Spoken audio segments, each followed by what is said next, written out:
En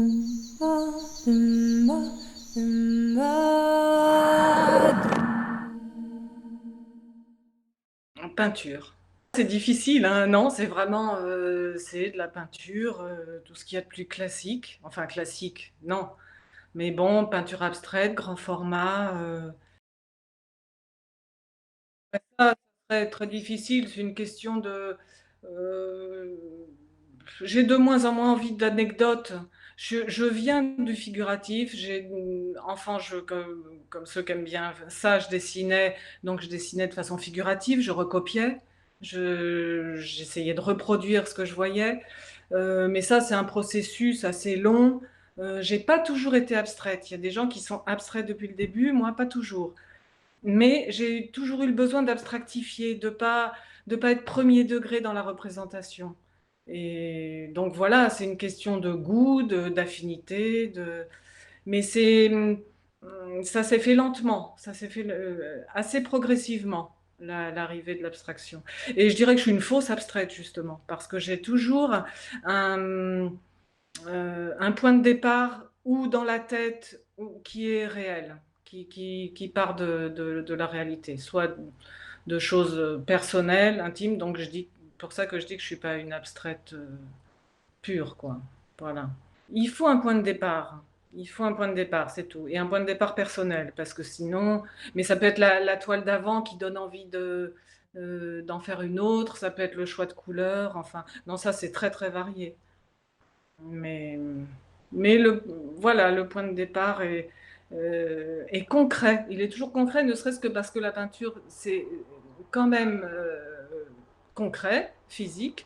Et donc, il suffit, moi je préfère déjà tracer deux, trois choses sur la toile et ça devient des problèmes intéressants. Sinon, rêver assise devant la toile pendant des heures, bon, on peut, pourquoi pas, mais...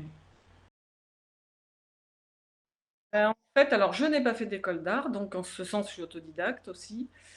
Et par contre, j'ai fréquenté des artistes à un moment, j'ai pris aussi des cours privés, bon, pour me rendre compte qu'en fait, techniquement, c'était pas tant le problème, la technique, si je le voulais, je l'avais, mais ça m'a ouvert sur le monde de l'art contemporain. C'est surtout ça, la fréquentation des artistes, ensuite aller dans les musées, dans les galeries à Paris, parce que j'habite Rouen, c'est pas loin de Paris, donc on allait très souvent à Paris. Voilà, ça a été découvrir comme ça tout le milieu de l'art contemporain. Ça a été très important. Et puis, comme c'est quelque chose qui me plaisait par-dessus tout, il y a un jour, fin des années 80, j'ai décidé de ne plus faire que ça. Voilà. Bon, j'avais un peu essayé de voir comment je pouvais me débrouiller, et puis voilà. Puis j'ai sauté le pas. Donc voilà, ça veut dire financièrement jongler un peu et puis se débrouiller avec des revenus assez incertains. Voilà. Mais voilà, sans aucun regret. J'ai eu la chance d'être, bon, en faisant des salons, des choses comme ça, le salon de Montrouge, entre autres, qui était, enfin, je crois qu'il y a toujours d'ailleurs bonne presse. Voilà, c'était plus facile, je pense, dans les années 90. Des collectionneurs sont venus. Bon, avec aussi les amis peintres que j'avais, où on faisait comment dire, on partageait un peu, quand on rencontrait des gens, on partageait. C'est plutôt des galeristes qui sont venus me chercher. Ça me semblait plus simple, enfin, en tout cas, dans mon cas, c'est mieux parce que le peu de fois où j'ai essayé de l'autre côté, je suis vraiment pas douée pour ça. Et puis, faire les dossiers, je sais pas tellement, enfin, je me débrouille pas bien, donc... Mais là-dessus, je trouve que j'ai quand même eu pas mal de chance parce que bah, soit ils sont venus directement me voir, soit bah, pareil, les connaissances, les relations, les amis, euh, j'ai pu comme ça rentrer dans quelques galeries. J'ai été contactée, voilà, ça n'avait pas l'air de jouer. J'ai quand même alors là je m'abstiendrai de donner des noms, mais j'ai eu, oui, un moment, une personne, un collectionneur qui était réticent. Et c'était clairement dit parce que il était plus frileux, enfin voilà, plus réservé envers les artistes femmes, mais il a très très bien évolué et il a changé. Donc voilà. Mais là, je m'étais rendu compte que ça pouvait jouer. Mais j'ai aussi eu la chance d'avoir pas mal de galeristes femmes. Donc c'est peut-être ce qui a fait que je l'ai pas ressenti. Mais alors par contre, enfin, c'est évident que ça peut être un handicap bien des fois.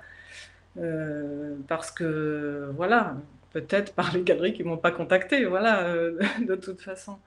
Mais voilà, je trouve que c'est une chance. J'ai travaillé avec pas mal de galeristes femmes. Oui, bah, les amis peintres, oui, évidemment, en particulier. Et puis, bah, je dirais que toutes les, alors pour, ensuite parler des galeristes, toutes, je dirais tout. Alors, même hommes, femmes, une galerie, de toute façon, c'est très important dans une vie de peintre. Parce que montrer son travail, le voir à l'extérieur, ça m'a toujours fait énormément évoluer. Parce que tant que c'est dans l'atelier, on peut se raconter des choses, voilà, on peut trouver que c'est très très beau. Le voir à l'extérieur, c'est une sanction qui est quand même, enfin sanction, je veux pas avoir l'air de dire que c'est une punition, mais on peut plus tellement se raconter d'histoires. C'est bon ou c'est pas bon, mais voilà, et on le voit vraiment avec des yeux nouveaux. Enfin moi, ça m'a toujours fait changer. Il y a toujours beaucoup de toiles qui sont revenues, qui ont été détruites, enfin retravaillées après, parce que justement, l'idée que je m'en faisais n'était pas celle que je découvrais sur les murs à l'extérieur. Voilà, non, c'est pour ça que c'est important de montrer son travail, de montrer sa peinture, parce que euh, vraiment, on la voit vraiment différemment à l'extérieur. Un peu comme si c'était la peinture de quelqu'un d'autre, quoi. Ça me fait penser qu'il n'y a pas que les galeristes. Il y a aussi, j'ai eu des expositions à Bourges et puis à l'étranger qui ont été initiées par des gens qui ne sont pas galeristes, mais qui m'ont permis aussi de, de montrer de façon très à la fois agréable et intéressante mon travail. Voilà. Alors là, des conseils, d'y aller, de toute façon d'y aller. Ça paraît évident.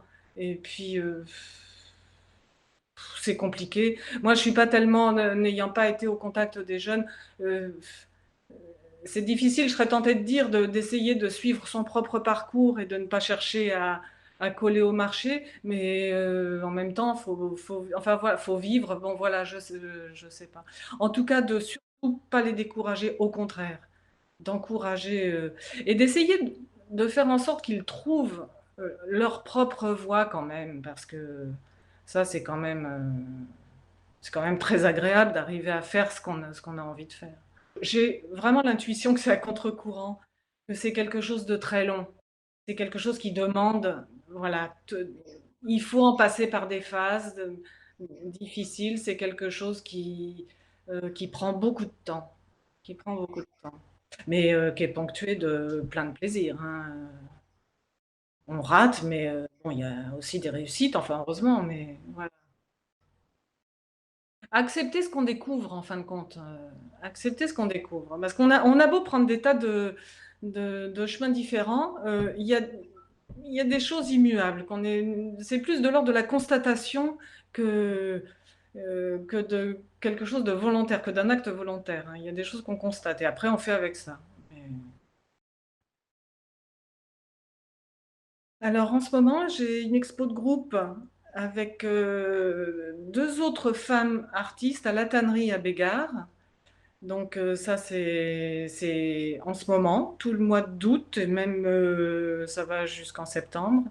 Et puis une exposition personnelle à Monaco, à la galerie Maria Benham Bakhtiar, et je n'ai vu aucune de ces deux expositions pour des raisons soit du virus, soit personnelles, voilà. Mais voilà, elles sont toutes les deux, et l'exposition à Monaco est prolongée jusqu'à fin août, voilà. Et puis, je l'espère, une exposition personnelle au musée de Louviers. Alors là, cet hiver, je pense que ça sera cet hiver ou au début de l'année prochaine, je sais pas. Voilà.